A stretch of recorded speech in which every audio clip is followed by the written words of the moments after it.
সাদা কাফনে যেদিন ঢুকবি যুবক, ওই দিন সব বাহাদুরি বন্ধ। কে ধনী, কে গরিব, কে আলেম, কে মূর্খ, কে পীর, কে মুরিদ, কে ইমাম, কে মুক্তাদি, কে ডাক্তার, কে রুগী, কাফনে ঢোকার পরে কোনো ব্যবধান আর আসেনি। এত বড় পাওয়ার আলা ফিরাউন, দুনিয়ার সব অহংকারীদেরকে বুঝাবার জন্য আল্লাহ লাশটা এখনো রেখে দিয়েছেন। দেখ ফিরাউনের কি হালত। এরে নবীর আশিক, দুনিয়াতে আসছি বিদায় বেলা কবরের সাইজও হবে নাকি আপনাদের এলাকার কবর অন্যদের তুলনায় এক হাত বড় হয়? কবরের সাইজও এক। মাটি দেওয়ার পরে যখন ফেরেশতা প্রশ্ন করার জন্য আসবে, প্রশ্ন কয়টা হবে বলেন? সবার বেলায় কি আলাদা আলাদা প্রশ্ন, না সবার জন্য একই প্রশ্ন? রবের পরিচয় দাও, ধর্মের পরিচয় দাও, রাহমাতুল লিল আলামিনের পরিচয় দাও। এই তিনটা প্রশ্নের জবাব যে দিবে রহমতের নবী বলেন তার কবর হবে রওজাতুম মির রিয়াজিল জান্নাহ। আর এই তিন প্রশ্নের জবাব যে দিতে পারবে না তার কবর হবে হুফরাতুম মিন হুফারিন নার। কোনো গ্যারান্টি নাই। এই কারণেই তো আমি হুজুর না, আমাদের থেকে হাজার কোটি কোটি কোটি গুণ পিওর আমলওয়ালা জান্নাতের সুসংবাদ পাইছেন 10 জন সাহাবা। এর ভেতরে সর্বপ্রথম আবু বকর, এরপরে হযরত ওমর, এরপরে হযরত ওসমান, হযরত আলী রাদিয়াল্লাহু আনহু। তাদের কত সুন্দর আমল, কত সুন্দর পিওর ইলম, কত সুন্দর নামাজ, কত সুন্দর রোজা, কত সুন্দর তেলাওয়াত আর জিকির। এরপরেও তারা আজীবন কান্না করেছেন আল্লাহর আদালতে কেমনে দাঁড়াবো। তাদের হালাত যদি এমন হয় আমাদের উপায় কি হবে? ও আল্লাহর বান্দারা, আপনাদের আমার আল্লাহ এক, নবী এক, কোরআন এক, কাবা এক, ধর্ম এক, কালেমা এক, কাফন এক, কালারও এক, কবরের সাইজও এক, প্রশ্ন এক। ও আমার যুবক বাবারা, বৃদ্ধ বাবাজিরা, পর্দার আড়ালের মা বোনেরা, সারা রাত বয়ান করলে শেষ হবে না। ভালো করে ফলাফলটা, নির্যাসটা রেখে দেন। ও আমার বাবারা, আপনাদের মতো আমিও একজন মানুষ, আপনার আল্লাহ আমার আল্লাহ এক। অথচ আমি মুসলমান, আপনিও মুসলমান। আমার টুপি খুলতে লজ্জা লাগে আর আপনার টুপি দিতে লজ্জা লাগে। একটু ভাবেন তো আপনি কোন জগতের মুসলমান? আমার দাড়ি কাটতে লজ্জা লাগে আর আপনার দাড়ি রাখতে লজ্জা লাগে। বলেন আপনি কেমন মুসলমান? আমি মসজিদে না ঢুকলে লজ্জা লাগে আর আপনার মসজিদে ঢুকতে গেলে লজ্জা লাগে। বলেন আপনি কেমন মুসলমান? সুবহানাকা লা ইলমা লানা ইল্লা মা আল্লামতানা ইন্নাকা আনতাল আলিমুল হাকীম। রব্বি ইশরাহ লি সাদরি ওয়া ইয়াসসির লি আমরি ওয়াহলুল উকদাতাম মিন লিসানি ইয়াফকাহু কওলি। मोमिन जो फिदा नक्शे कफे पाए नबी हो, मोमिन जो फिदा नक्शे कफे पाए नबी हो ज़ीर कदम आज भी आलम का खजीना हो, ज़ीर कदम आज भी आलम का खजीना। الذي خلق الموت والحياة ليبلوكم أيكم أحسن عملا وهو العزيز الغفور।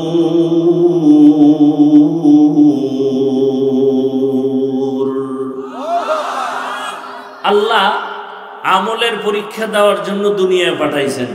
وَلَنَبْلُوَنَّكُمْ بِشَيْءٍ مِّنَ الْخَوْفِ وَالْجُوعِ وَنَقْصٍ مِّنَ الْأَمْوَالِ وَالْأَنفُسِ وَالثَّمَرَاتِ وَبَشِّرِ الصَّابِرِينَ।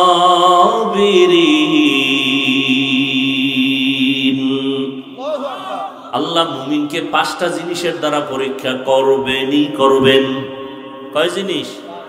1 নম্বরে ভয়, দ্বিতীয় পরীক্ষার বস্তু হলো ক্ষুধা। 3 নম্বরে পরীক্ষা করবেন আল্লাহ পাক সম্পদের ঘাটতি, মিনাল খাউফি ওয়াল জু ওয়া নাকসিম মিনাল আমওয়াল ওয়াল আনফুস, জীবনের ঘাটতি, ওয়াস সামারাত, ফলের ঘাটতির মাধ্যমে, ওয়াবাশশিরিস সাবিরিন, সুসংবাদ তাদের জন্য যারা ধৈর্য ধারণকারীদের অন্তর্ভুক্ত হবে। বর্তমানে রবিউল আউয়াল মাস, কি মাস? সারা বাংলাদেশে আলোচনা চলে মিলাদুন নবী, রসুলের জন্ম মোবারক।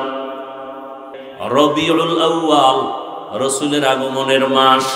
আল্লাহ পাক কোরআনে বলেন বছরে মাস হবে 12টা। কয়টা?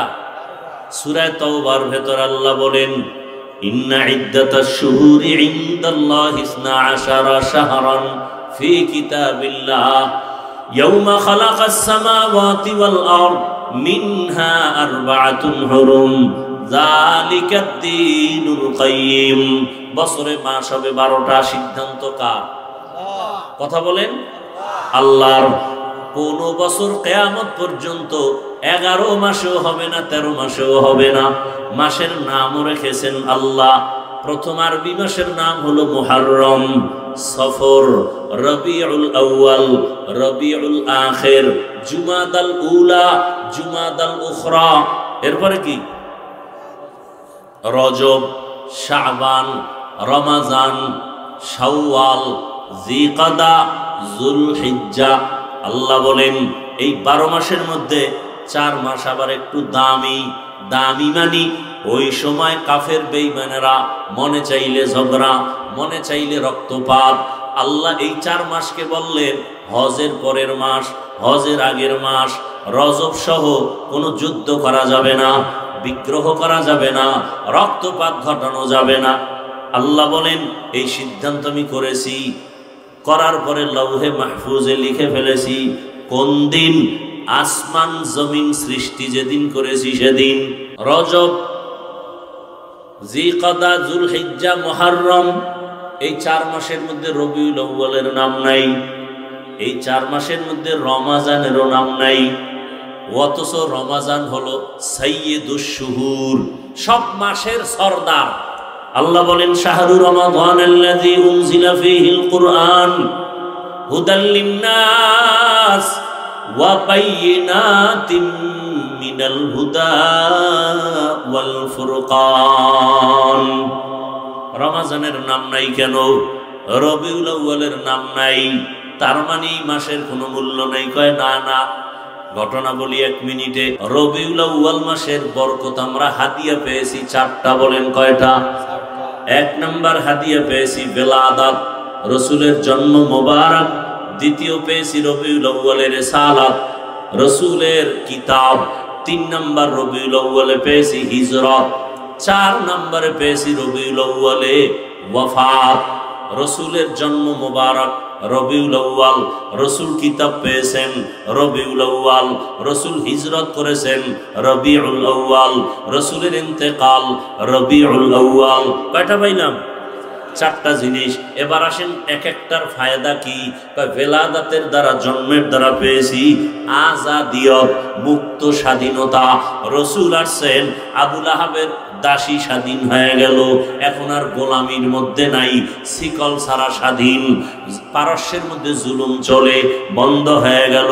আরো আশ্চর্য খবর, নবী এমন এক নাপাক সমাজে আসছেন যেই সমাজের মানুষ চরিত্রহীন, লম্পট, নারী আর পুরুষ কাপড় বাদ দিয়া উলঙ্গ হইয়া একত্রে বাইতুল্লাহ তাওয়াফ করে। তাদের ধারণা নাপাক কাপড় নিয়ে বাইতুল্লাহ যাব না, উলঙ্গ হয়ে যাব। কন্যা সন্তান আসলেই বাবা নিজে গলা টিপে হত্যা করে। কয় কন্যা সমাজের বোঝা, ওরা চাকরি করতে পারে না, ওরা দুর্বল, ওদের মেধাও সৃষ্টিগতভাবে দুর্বল, ওরা কন্যাকে পছন্দ করে না। রহমতের নবী যখন এসেই গেলেন, এখন যদি দুনিয়ায় হত্যার ঘটনা ঘটে, এক সময় ইতিহাসের পৃষ্ঠায় চলে আসবে মুহাম্মদ আসার পরেও সমাজে অশান্তি। মুফাসসিরিনে কেরাম লেখেন রহমতের নবী আসা মাত্র ওই সময় মায়ের গর্ভের ভিতরে এলাকার মধ্যে যাদের গর্ভে বাচ্চা ছিল, একটা বাচ্চাও কন্যা ছিল না, আল্লাহ সবগুলোকে ছেলে বানায় দিয়েছেন। কন্যা সন্তান আসবে আর বাবা হত্যা করবে, এমন দুর্ঘটনা যেন রসুল আসার পরে আর না হয়। রসুল এসে বন্ধ করে দিলেন, এক বন্ধ কুদরতি ভাবে, আর এক বন্ধ আয়াত নাজিল করে। কন্যা সন্তানকে হত্যা করা যাবে না, বরং এরা পুরা ঘরের স্বর্ণের মুক্তার মতো সম্পদ, মুক্তার মতো সম্পদ। একটা কন্যা বাবাকে যেই পরিমাণ ভালোবাসে, খোদার কসম একটা ছেলে বাবাকে ওই পরিমাণ ভালোবাসে না। একটা কন্যা ঘরে আসছে তো ঘরের রং পাল্টে গেছে, বিছনা বেডিং কোনোদিন ছেলে গিয়া গুছায় না। ছোট বোন আসেনি, ও গিয়া দেখো ঝাড়ু দেয়, আম্মুর সাথে কাজ করে, বিছানা পরিপাটি করে, ঠিক নি? আর সেই নারীর উপরে জুলুম, প্রত্যেকটা ক্ষেত্রে নারীর উপরে জুলুম। আর এই সম্মান একমাত্র দিয়েছে ইসলাম, আর কেউ দেয়নি। সব ধর্মে নারীর উপরে করেছে জুলুম, ইসলাম নারীর করেছে ইনসাফ ও ইহসান। আল্লাহ হেদায়েত দান করেন। বড় কঠিন হালাত। রসুলের আদর্শের মধ্যে গালাগালি নাই, রসুলের আদর্শের মধ্যে চোখের গরম নাই। রসুলের আদর্শ এত সুন্দর, মালিক কর্মচারীর সাথে কেমন সুন্দর ব্যবহার করবে শিখাইয়া গেছেন আমার রসুল। কর্মচারী মালিকের সাথে কেমন আচরণ করবে রসুল শিখাইছেন। রহমতের নবী আমার, এমন রহমতের নবী আমার, সাহাবায়ে কেরাম তার নিচে, কিন্তু রসুল আগে সালাম দেন। মালিক সুযোগ পেলে কর্মচারীরা আগে সালাম দিবে। সালামের দ্বারা মোহাব্বত বেড়ে যায়, এজন্য বেগানারে সালাম দেওয়া নিষেধ। আপনার আল্লাহ আমার আল্লাহ এক আল্লাহ, আপনার নবী আমার নবী এক, আপনার কোরআন আমার কোরআন এক, আপনার কাবা আমার কাবা এক, আপনার ধর্ম আমার ধর্ম এক, আপনার কালেমা আমার কালেমা এক। দুনিয়াতে আসছি সিস্টেম এক, বিদায়বেলা কাফনের সংখ্যা এক। আমি বক্তার সম্মানে একটা কাফন কেউ বাড়াবেও না। গরিব রিক্সা ড্রাইভার মরে গেলে গরিব হওয়ার কারণে একটা কাফন কমানো হবে না। কয় কাফন? 3টা কাফন আমার, 3টা আপনার। কোটিপতির কাফন একটা বাড়াবে না, গরিবের একটা কমাবে না। ধনীদের কাফনের কালার হবে একটু ভিআইপি, গরিবের কাফনের কালার হবে দুর্বল। বলেন না কেন? কালার কি এক? তাহলে কাফনের উপরে লেখা থাকবে কোটিপতির লাশ, এমপি সাহেবের লাশ, রিক্সার ড্রাইভারের লাশ। তো এই বাহাদুরির লাভ কি? আজকে আমি বক্তা বক্তা ভাব দেখাই, টাকার গরম, ক্ষমতার গরম, মরার পরে কবরে যাওয়ার আগে কাফনে ঢুকা মাত্র সব বাহাদুরি শেষ। কবরে এখনো যায় নাই, বাহাদুরি শেষ। সাদা কাফনে যেদিন ঢুকবি যুবক, ওই দিন সব বাহাদুরি বন্ধ। কে ধনী, কে গরিব, কে আলেম, কে মূর্খ, কে পীর, কে মুরিদ, কে ইমাম, কে মুক্তাদি, কে ডাক্তার, কে রুগী, কাফনে ঢোকার পরে কোনো ব্যবধান আর আসেনি। বলেন না কেন ভাই? কোটি টাকার মালিক দেখো, অভাব হয় না দূর, গরিব ঘুমায় আরাম করে মনটা বাহাদুর। ফেরাউনের লাশটা দেখো মিশর জাদু ঘরে, খায় না মাটি পোকা মাছি সবাই ঘৃণা করে। হৃদয়ে থাকিবে যার নম্রতা সদা, রহমত আসিবে সেথা প্রভুর ওয়াদা। বড়র বাড়াই থাকলে দিলে রহমত আসবে না, নিজেকে নিজে ছোট মনে করিও সদা। কই এত বড় পাওয়ার আলা ফেরাউন? দুনিয়ার সব অহংকারীদেরকে বুঝাবার জন্য আল্লাহ লাশটা এখনো রেখে দিয়েছেন। দেখ ফেরাউনের কি হালত। এরে নবীর আশিক, দুনিয়াতে আসছি বিদায় বেলা কবরের সাইজও হবে নাকি আপনাদের এলাকার কবর অন্যদের তুলনায় এক হাত বড় হয়? কবরের সাইজও এক। মাটি দেওয়ার পরে যখন ফেরেশতা প্রশ্ন করার জন্য আসবে, প্রশ্ন কয়টা হবে বলেন? সবার বেলায় কি আলাদা আলাদা প্রশ্ন না সবার জন্য একই প্রশ্ন? রবের পরিচয় দাও, ধর্মের পরিচয় দাও, রাহমাতুল লিল আলামিনের পরিচয় দাও। এই তিনটা প্রশ্নের জবাব যে দিবে রহমতের নবী বলেন তার কবর হবে রওজাতুম মির রিয়াজিল জান্নাহ। আর এই তিন প্রশ্নের জবাব যে দিতে পারবে না তার কবর হবে হুফরাতুম মিন হুফারিন নার। কে পারবে? আমরা হুজুরেরা কোনো গ্যারান্টি নাই। এই কারণেই তো আমি হুজুর না, আমাদের থেকে হাজার কোটি কোটি কোটি গুণ পিওর আমলওয়ালা জান্নাতের সুসংবাদ পাইছেন 10 জন সাহাবা। এর ভেতরে সর্বপ্রথম আবু বকর, এরপরে হযরত ওমর, এরপরে হযরত ওসমান, হযরত আলী রাদিয়াল্লাহু আনহু। তাদের কত সুন্দর আমল, কত সুন্দর পিওর ইলম, কত সুন্দর নামাজ, কত সুন্দর রোজা, কত সুন্দর তেলাওয়াত আর জিকির। এরপরেও তারা আজীবন কান্না করেছেন আল্লাহর আদালতে কেমনে দাঁড়াবো। তাদের হালাত যদি এমন হয় আমাদের উপায় কি হবে? ও আল্লাহর বান্দারা, আপনাদের আমার আল্লাহ এক, নবী এক, কোরআন এক, কাবা এক, ধর্ম এক, কালেমা এক, কাফন এক, কালারও এক, কবরের সাইজও এক, প্রশ্ন এক। তাহলে আমি আপনাদের বয়ান করব কেন?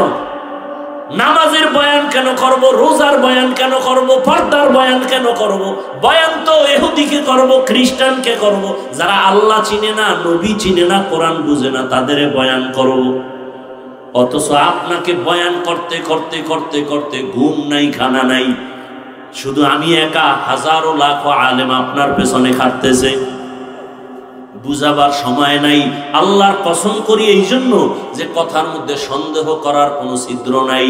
আল্লাহর জাতের কসম করে সারা বাংলাদেশে আমি বলি, ওলামায়ে কেরাম এই জাতিকে যা দিয়েছে খোদার কসম পৃথিবীতে আর কেউ দেয় নাই। বাসায় যে হিসাবটা মিলাইয়েন, হিংসা ছাইরা আল্লাহর জন্য ঘুমের মধ্যেও মরণ হতে পারে মনে কইরা। সরকারি চাকরি করে, বেসরকারি চাকরি যারা করে এদের ডিউটি 8 ঘন্টা, নিম্নে বেতন হলো 20,000, টেবিলের নিচে আরো কত হারাম খায়, সীমানা নাই। কিন্তু আপনারা নিজেরা বিবেক দিয়ে বলেন, মসজিদের একজন আলেম যে ইমামতি করে তার ডিউটি প্রতিদিন কয় ঘন্টা? বলেন না কেন? 1 ঘন্টা, 24 ঘন্টা ডিউটি করিয়া তার বেতন দেন কত? বলেন 5,000 7,000। শহরে গ্রামে তো আরো অবস্থা খারাপ। বাকি সভাপতি হিসাব দেন কত মাসে? মসজিদে কয় 100। সেক্রেটারি সাহেব, আপনি তো সভাপতির থেকেও ধনী, আপনি দেন কত? কয় সভাপতি যদি 100 দেয় আমি দেই 50, বেশি দিলে বেয়াদবি হবে। এই ইমাম সাহেব 24টা ঘন্টা ডিউটি করে, বেতন দেন 5,000 10,000। বলেন এর থেকে জুলুম আর কি হতে পারে? এরপরেও তো কোন আলেম গালি দেয় না, বরদোয়া করে না, বরং 1 ওয়াক্ত নামাজ যদি আলেম ইমাম সাহেব জোহরের সময় নাই, রিকশা ড্রাইভারও আসরের সময় ধমক দিয়া কয় গেছিলেন কই? ইমাম সাহেব কয় কে তুমি? আমারে চিনেন না? আমি মসজিদে 5 টাকা দেই, মাসে রিকশা চালাই, 5 টাকার মাস্তানি করলাম। এরকম বেয়াদব আছে না নাই? ও আমার যুবক বাবারা, বৃদ্ধ বাবাজিরা, পর্দার আড়ালের মা বোনেরা, সারা রাত বয়ান করলে শেষ হবে না। ভালো করে ফলাফলটা, নির্যাসটা রেখে দেন। ও আমার বাবারা, আপনাদের মতো আমিও একজন মানুষ, আপনার আল্লাহ আমার আল্লাহ এক। অথচ আমি মুসলমান, আপনিও মুসলমান। আমার টুপি খুলতে লজ্জা লাগে আর আপনার টুপি দিতে লজ্জা লাগে। একটু ভাবেন তো আপনি কোন জগতের মুসলমান? আমার দাড়ি কাটতে লজ্জা লাগে আর আপনার দাড়ি রাখতে লজ্জা লাগে। বলেন আপনি কেমন মুসলমান? আমি মসজিদে না ঢুকলে লজ্জা লাগে, আর আপনার মসজিদে ঢুকতে গেলে লজ্জা লাগে। বলেন আপনি কেমন মুসলমান? একটু হিসাব করেন না, কয়দিন আর বাঁচবেন? আমি কিন্তু এই কথা দিয়ে বুঝাই না সবাই আমার মতো হুজুর হও, স্কুল ছেড়ে দাও, তাবলিগে যাও, চরমনাই যাও, পীরের কাছে যাও, কওমি মাদ্রাসায় যাও। একবারও বলছি? বলেন না কেন ভাই? বলি নাই তো বলি নাই, বরং আরো উল্টা বলে যাই। লিখে রাখো, এই স্কুলের ছেলে মেয়েরা স্কুল ছাড়বা না, ও কলেজের ছাত্র ছাত্রীরা কলেজ ছাড়বা না, ও চাকরিজীবী বাবারা চাকরি ছাড়িও না, ও ব্যবসায়ী ভাইরা ব্যবসা ছাড়বেন না। বরং আমি উল্টা বলে গেলাম, আপনি স্কুলে পড়েন, কলেজে পড়েন, ব্যবসা করেন, চাকরি করেন, ওখানে থাকিয়াই জান্নাতের পথটা খুঁজে বের করেন। বের করা সম্ভব নেই, সম্ভব নেই। এ যুবক, আল্লাহ বিবেক দিছে, একটু চিন্তা করো। আজকে তোমার টুপি পড়তে বড় কষ্ট লাগে, হুজুরে বয়ান করে তাও তোমার কষ্ট লাগে। হুজুর অন্য বয়ান করেন, টুপির বয়ান করিয়েন না। কিন্তু তুমি আমাকে জবাব দাও, তোমার মতো যুবক জীবনে আলিফ বাতা পড়ে না, আউযুবিল্লাহ পারে না, এমন জেনারেল লাইনের সন্তান তোমার মতো স্কুলে পড়ে, কলেজে পড়ে, 5 ওয়াক্ত নামাজ পড়ে। তুমি জবাব দাও, সত্য না মিথ্যা? আর ওয়াজ লাগবে না, এই কথাটাই তোমার জীবনের পরিবর্তন হবে, না হয় নাই। তোমার মতো যুবক যদি জেনারেল লাইনে থাইকে নামাজ পড়ে, তুমি পারো না কেন? আসলে দুনিয়াতে যে যেভাবে চলতে চায় আল্লাহ তাকে সেভাবেই চালায়। আমি যদি নিয়ত করি হারাম খাবো না, মরে যাব, আল্লাহ সেভাবেই চালাবে। কি তো ঝামেলা তো আপনার অন্তরে। শুধু শুধু আমাদের হুজুরদের দোষ দেন কেন? এই যে এতক্ষণ আমি বয়ান করলাম, একবারও কি বলছি আপনারা হুজুর হয়ে যান, তাবলিগে যান, কওমি মাদ্রাসায় যান, পীরের কাছে যান? বরং আমি বিরুদ্ধে বলে গেলাম, স্কুল ছাড়বা না, কলেজ ছাড়বা না, চাকরি ছাড়বা না, ব্যবসা ছাড়বা না, ডাক্তার হও, ইঞ্জিনিয়ার হও, প্রফেসর হও, তবে দাবি একটা, বেয়াদব হইও না। কি হইও না? বেয়াদব যদি হও মরার আগে পঙ্গু হয়ে যাবে। লিখে রাখ, বলবা হাফিজ ভাই কেমনে পঙ্গু? 3 জায়গায় বেয়াদবি করবা না, করলেই মরার আগে বিচার। মরবা না, মরার আগে তোমার জীবন নষ্ট হয়ে যাবে, মরা বহুত পরে, শাস্তি না পায় মরবা না। 1 নাম্বার জায়গা হলো মা বাবা, তার সাথে বেয়াদবি করলে মরার আগে জীবন শেষ। 2 নাম্বার জায়গা শিক্ষক, শিক্ষকের সাথে বেয়াদবি করবা না। 3 নাম্বার জায়গা ওলামায়ে কেরাম, মুরব্বী, এদের সাথে বেয়াদবি করবা না। যদি এদের দোয়া নিয়া, মা বাবার দোয়া, শিক্ষকের দোয়া, ওলামায়ে কেরামের দোয়া নিয়া ডাক্তার হও, গোটা দুনিয়ার মধ্যে সম্মানওয়ালা ডাক্তার হবা। যদি ইঞ্জিনিয়ার হও, সর্বোচ্চ সম্মানের ইঞ্জিনিয়ার হতে পারবা। আর যদি এই 3 জায়গার কোনো এক জায়গায় বেয়াদবি করো, তাহলে ডাক্তার হইয়াও তাসলিমার মতো জুতা খাইতে হইবে, প্রফেসর হইয়াও আহমদ শরীফের মতো কপালে আর কবর জুটবে না। কেমন সান কপালে যে ওর মরণের পর কবরও জুটে নেই। ও মরার আগেই বলে গেছিল, আমার কবরে দিবি না, আমি বিশ্বাস করি না। ছেলেরা বাবার মরার পরে দেহটা দান করে দিছে হসপিটালে, ওর কপালে আর কবর হয় নাই। অতএব আমি বলবো যুবক বাবারা, মনের শুধু একটা কথাই বুঝাই যে আমার মতো যুবক যদি স্কুলে কলেজে জেনারেল লাইনে পড়িয়া নামাজ পড়ে, আমি কেন পারবো না? মনের মতো তো জীবনটা কম কাটাও নাই। মা বাধা দিছে মানো নাই, বাবায় বাধা দিছে মানো নাই, হুজুর বাধা দিছে মানো নাই। মনে চাইছে নামাজ পড়বা না, পড়ো নাই, পার্কে যাবা দৌড়ায় গেছো, মোবাইল চালাইবা চালাইছো। এখনো কি একটু তওবা করবা না? কয়দিন আর বাহাদুরি করবা? দেখো নাই কয়দিন আগে ফেসবুক শরীফের গোলামেরা, এতদিন কি দেখো নাই কয়দিন আগে বিদেশ থেকে আসছে টাকা নিয়া, স্বর্ণ নিয়া, বউ আসছে এয়ারপোর্টে আগায় নিতে, বাচ্চা নিয়ে গাড়ি সহ পানির মধ্যে পড়ে গেছে কয়দিন আগে।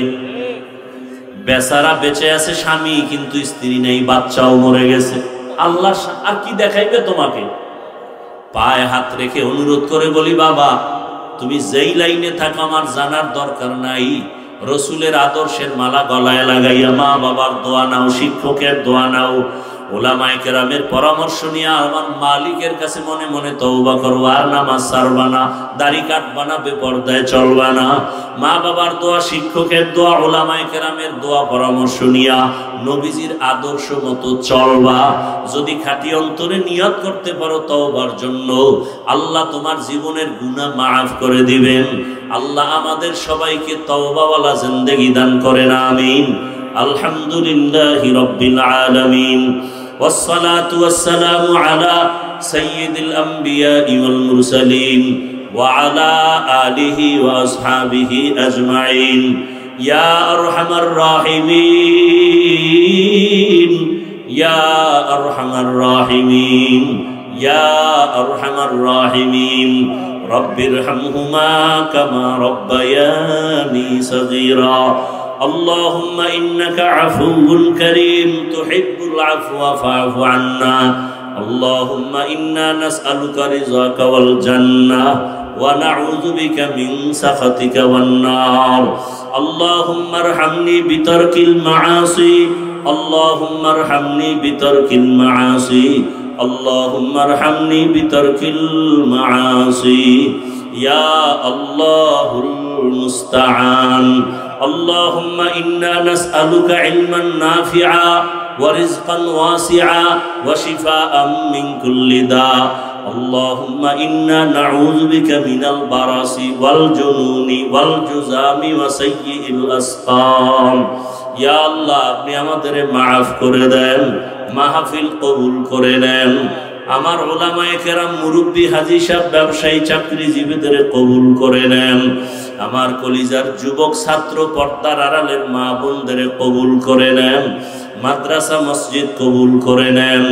এলাকাবাসীকে কবুল করে নেন। সারা দুনিয়াবাসীকে মাফ করে দেন। মুসলমানের ঈমান আমল ইজ্জতের হেফাজত করেন। আয় আল্লাহ, বাংলাদেশ শান্তির দেশ বানায় দেন। প্রবাসে আমার ভাই বোন যারা, সবাইকে হেফাজত করেন। জুলুম থেকে সবাইকে হেফাজত করেন।